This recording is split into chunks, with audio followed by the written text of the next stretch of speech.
पंचो राम राम। पंचो, हम लालजी यादव झगड़ू भैया अपने सीता वनवास खंडकाव्य का 20वां भाग आप लोगों के सुनावत है। ये भाग में देखें कि स्वयं लक्ष्मी नारायण लौकिक लीला दिखावत हुआ राम के रूप में,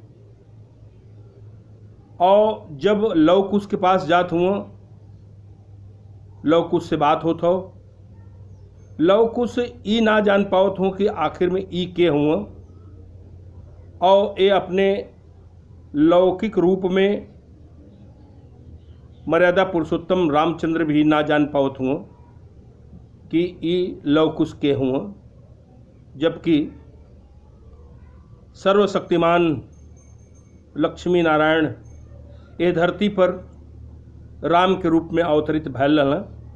लेकिन ये भगवान का लौकिक लीला हो, आप सुने कविता के रूप में 20वां भाग सीता वनवास खंडकाव्य।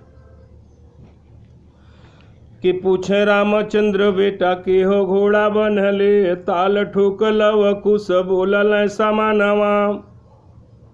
कहे राजा बाबू जैसे आप हे श्रीमान जी, कैसे भुलाय के आई गैला बनवा। हम हई बनहले आपसे का मतलब, बोले टपा टप बन देवी कललनवा। हम हई बनहले आपसे का मतलब, बोले टपा टप बन देवी कललनवा। और मरले हो घाम लाल पियर देखात होई, तन्नी सा छहाय लेता पोछला पसीनवा।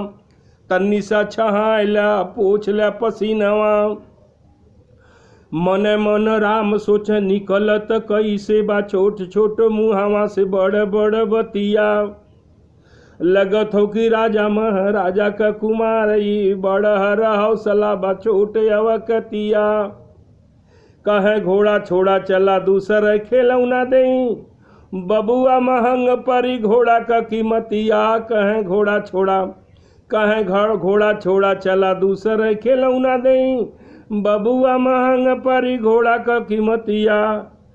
और कहे लव कुश फुसिलावा जी न हमनी के जाना जी न नेनुआ कबतिया।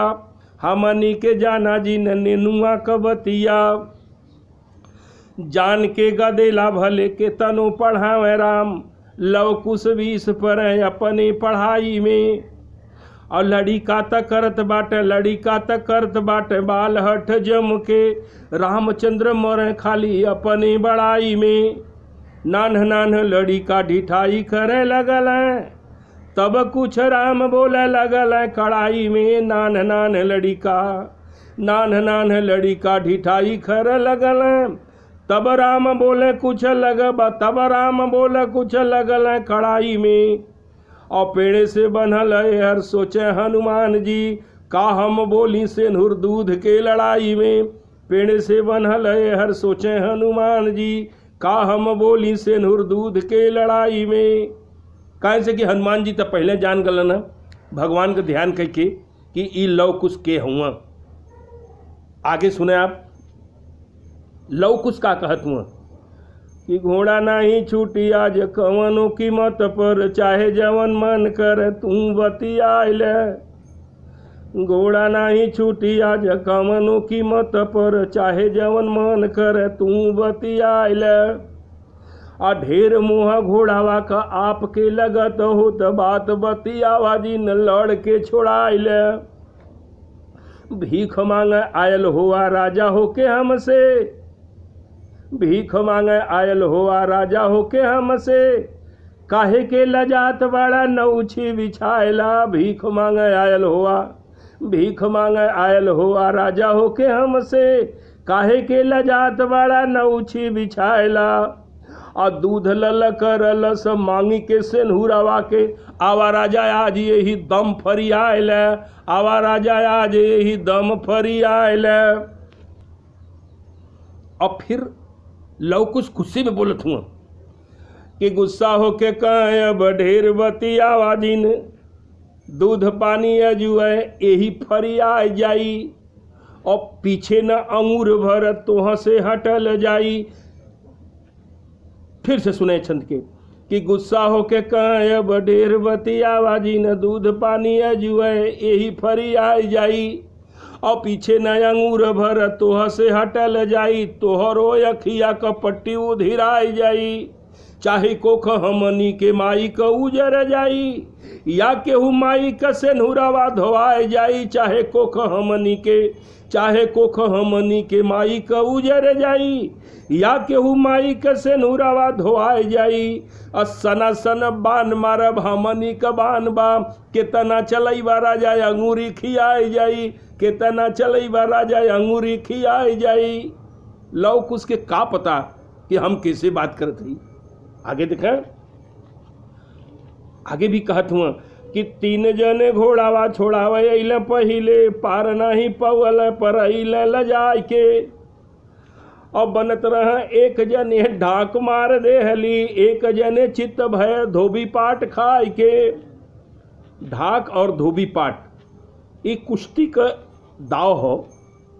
तो लव कुछ कहत हुए बात के कि 3 जने और पहले भी आलन है घोड़ा छोड़ाओ बदे, लेकिन लजा के भाग गई ना। एक जने के ढाक मार देली चित्त हो गई ना, एक जने धोबी पाट खा के चित्त हो गई ना। कब तक सुना आपको कि 3 जने घोड़ावा छोड़ावे अइले पहिले पार नहीं पवल पर अइले लजाय के। अब बनत रहे एक जने ढाक मार देहली एक जने चित्त भय धोबी पाट खाय के। राम ठाम कर आयल रहल जे पहिले राम ठाम कर आयल रहल जे पहिले राम राम कही भागे जनवा बचाई के। राम ठाम कर आयल रहल जे पहिले जनवा बचाए राम राम कही भागे जनवा बचाई के। एक ठे बना रहो बनायल बा तोहर एक ठे बना रहो बनायल बा पेड़ावा से चिन्ह लेता शायद ऊ तोहर बजाय के। चिन्ह लेता शायद ऊ तोहर बजाय के। और राम जब देखल बनल हनुमान के तो भूल गईल राम जी का कुल प्रभुताई। और जान गईल लड़ी का सहज नहीं हूँ कह बेटा बड़ी बा तोहारी मनुसाई। दोनों जने बाड़ा कौने अखिया कपुतरी आपन पूज्य बाबूजी का नाम दा बताई। दोनों जने बाड़ा कौने अखिया कपुतरी आपन पूज्य बाबूजी का नाम दा बताई। अब के करे जावा का टुकड़ा हे बबुआ तू लक्ष्मी सरीखे के तोहार है इन माई। लक्ष्मी सरीखे के तोहार है इन माई। तब वो बच्चा कहत हुआ कि हमहन के बाबू का नाम तो हमहन के नहीं मालूम बा, चलल जाई माई से पूछ के आवल जाई तब बतावल जाई। लेकिन माई का नाम हमारे वन देवी हो। सीता जी के महर्षि वाल्मीकि के कुटिया में वन देवी के नाम से संबोधित कैल जात रहल। लड़का भी जानत हुआ कि हमारे माई का नाम वन देवी हो। कविता सुने आप कि पूजनीया माता बन देवी है न जानला हमहन लव कुश वन में विचरबै। और लवट के जाब जब बनवा से कुटिया में दोनों जने माता जी के चरण पखरबै। पूजा बदे गुरु जी के आसनी बिछाई के त माई के रसोई बदे लकड़ी जुहरबै। पूजा बदे गुरु जी के आसनी बिछाई के त माई के रसोई बदे लकड़ी जुहरबै। और बाबूजी का नमवा त पूछब जाके माई से हमहन वहीं बियाह नहीं करबै। हमहन वहीं बियाह नहीं करबै। आगे जब इतनी बात राम सुनत हुआ, बड़ी धारदार बात कह देना वो लड़का। तब आप सुने कि उत कठुआए गई लड़िकन का सुन के बात से दोनों तार तार कैले राम के। टुपक टुपुर जस टुपक टुपुर टुपुर बिच्छी के यार जस बात बात मजे का झाड़ दहल राम के। रामचंद्र गुस्से में आकाश में उड़त रहे दोनों जमीन पे उतार दहल राम के। रामचंद्र गुस्से में आकाश में उड़त रहे दोनों जमीन पे उतार दहल राम के। अब कहें कब अब कहें अब कीमती समय न खराब करा। दोनों लड़े के ललकार दहले राम के, दोनों लड़े के ललकार दहले राम के। धनुष बाण रामचंद्र हाथ में उठौल, भइल आकाशवाणी अनरथ हुई है। अमहुरे कपूरी फिर पोवा मत राम जी, नाही जिंदगी का दुर्गम पथ हुई है। चकित बा देव लोक कुलिये नसाई जाई, तनिक सुअरथ में कुअरथ हुई है। चकित बा देव लोक कुलिये नसाई जाई, तनिक सुअरथ में कुअरथ हुई है। आ गई ऊपर हाथ कैले वाल्मीकि जी, मान जाहे प्रभु कुल वे अर्थ हुई है, मान जाहे प्रभु कुल वे अर्थ हुई है। ज्यों रामचंद्र जी धनुष बाण उठावत हुआ, तब तक आकाशवाणी होतो कि प्रभु बड़ा अनर्थ हो जाई। और दोनों हाथ ऊपर कैले महर्षि वाल्मीकि राम के सामने आ गए। आप देखा महर्षि वाल्मीकि का कहत हुआ कि अखिया पर तोहरे बा परदा हटाएला, अपने ओ दे बिछलाय जैबा राम जी। अब नवा चलई बात भारी चूक कर बा, तू केहू नहीं तू बिहलाय जैबा राम जी। मुँहों देखावे लायक नहीं रही जैबा, दर के ना कया कुलाय जैबा राम जी। मुँहों देखावे लायक, मुँहों देखावे लायक नहीं रही जैबा, दर के ना कया कुलाय जैबा राम जी। अब कही पुत्र हंता लोग तोह के जगत बीच, एही जुग तू एही जुग में बिलाय जैबा राम जी, तू एही जुग में बिलाय जैबा राम जी। रामचंद्र जी जब ये बात सुनना अवाक हो गए ने सुने कि भइल अवाक राम ऋषि का वचन सुन, बनावा के तरकस बीच फिर भरल। अकहल आदेश प्रभु मान गईली आपका, लब कुश और एको बनवा न मरल। हाथ जोर मुड़िया झुकाई के दौड़ल, आके चरनिया पे गुरु जी के गिरल। हाथ जोर मुड़िया, हाथ जोर मुड़िया झुकाई के दौड़ल, आई के गुरु के चरनिया में आके चरनिया पर गुरु जी के गिरल। आ तोरल परन रघुवंश मणि लड़े वाला, सबके हरावे वाला अपने से हरल, सबके हरावे वाला अपने से हरल।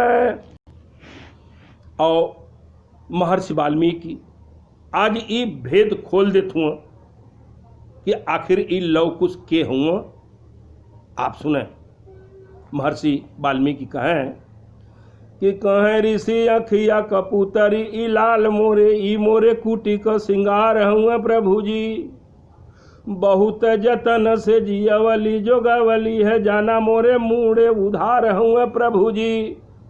आ गईला राम यहाँ धन्य भइल कुटिया, तोहे बदे ई उपहार हुआ प्रभु जी। आ गईला राम, आ गईला राम यहाँ धन्य भइल कुटिया, तोहे बदे ई उपहार हुआ प्रभु जी। लव कुश सीता जी का जन्मल हवन, ई दोनों बेटावा तोहार हुआ प्रभु जी, ई दोनों बेटावा तोहार हुआ प्रभु जी, ई दोनों बेटावा तोहार हुआ प्रभु जी। पंचो जब महर्षि वाल्मीकि के मुंह से रामचंद्र जी ये बात सुनत हुआ कि ई सीता जी का बेटवा हुआ, सीता जी का जन्मल हुआ, तोहार दोनों बेटवा हुआ, तब राम पर देखा का बीतत हो, राम कैसे का कहत हुआ और ईश्वर से कहत हुआ, विधाता से कहत हुआ राम कि रोए राम वज्र फिर अमर पे गिर जात, बड़ा बड़ा वज्र तू गिरवला हे विधना। अब अखिया कया सिया ओराई गईल रोई के, सब दिन हम के रोआवला हे विधना। बाकी बा कवन खेलावाड़ मोरे साथ, अब बड़ा खेल हम के खेलावला हे विधना। बाकी बा कवन, बाकी बा कवन खेलावाड़ मोरे साथ, अब बड़ा खेल हम के खेलावला हे विधना। और नख सीख आज मुनिनाथ कया भारी, हम अनरथ होए से बचावला हे विधना, अनरथ होए से बचावला हे विधना। और ओकरे बाद राम बड़े सिहाय के दिखत हुआ लव कुश के। सब ये छंद देखें कि देखत बाटे सिहाई सिहाई के राम खड़ा पथरायल बाटे, ना देखल वही धन मूल के ब्याज में राम ठगायल बाटे।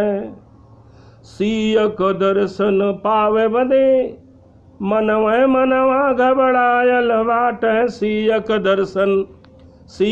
दर्शन पावे बदे मनवा घबरायल बाटे। अब आज लगे कि खड़ा हो कृपा सिंधु ओ सके बूंद नहायल बाटे, आज लगे कि खड़ा हो कृपा सिंधु ओ सके बूंद नहायल बाटे। आगे सुने कि लाज से मूड़ित नीचे भई लटके जैसे फरके तरुडारी, अमान गुमान पताल धसा जनु बाहर ले मही रावण भारी। आगे चले ऋषिनाथ ऊ पीछे लजाय चले पगुधारी, आगे चले ऋषिनाथ ऊ पीछे लजाय चले पगुधारी। और देख लगे बन बीच सिया बिन आज चले फिर चीवरधारी, देख लगे बन बीच सिया बिन आज चले फिर चीवरधारी। और ए भाग का ई छंद देखें बाल मन लवकुश का जानत ना हुआ कि के हुआ। जब रामचंद्र जी के महर्षि वाल्मीकि के साथ अपने तरफ आवत दिखत हुआ तो लवकुश का कहत हुआ। छंद सुने ध्यान से कि जो समय बालक बोल टपाटप आइल हो सतोहार ठिकाने, जो समय बालक बोल टपाटप आइल हो सतोहार ठिकाने। अहो जईबा चुप बात बढ़ाय के ई पहिले हम जाने फलाने, घोड़ा छोड़ावे न आयल हो व्या बाक चुकाम तोहारे बहाने, घोड़ा छोड़ावे न आयल हो व्या बाक चुकाम तोहारे बहाने। और ई हमहू जनत रहली कि घमंड का शेर चढ़ावा मचाने, ई हमहू जनत रहली कि घमंड का शेर चढ़ावा मचाने।